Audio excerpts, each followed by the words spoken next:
How to switch on the Supamoto stove is simple. The stove consists of 2 burner chambers, 1 burner holder, 5 feet attached to base, USB cable, battery pack under the stove, fan switch and solar panel. Optional accessories include a 3rd medium-sized burner chamber and a combined windshield and flame spreader which protects against the wind and assists with spreading the flame. Before you start, make sure you're in a well-ventilated room. You will also need pellets, paraffin and matches. Fill the burner with pellets, making sure they do not fill the air holes above. Do not add too many pellets as this will cause smoking. Place the burner in the center of the stove.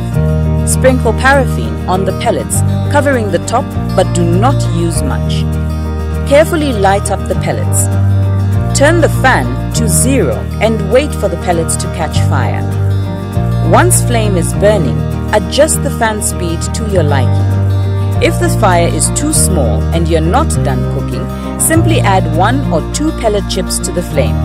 Do not add extra pellets as the flame is extinguished. This will cause smoking. If the flame goes out, for example, because of the wind when cooking outdoors, the stove will start to smoke.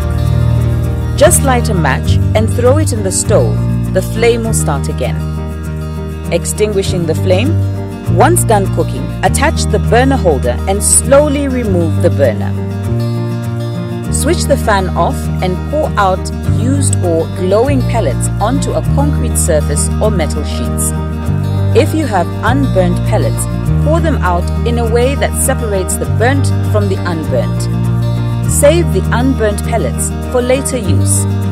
The burnt out pellets will be thrown out or used as manure. That's it, you're now an expert.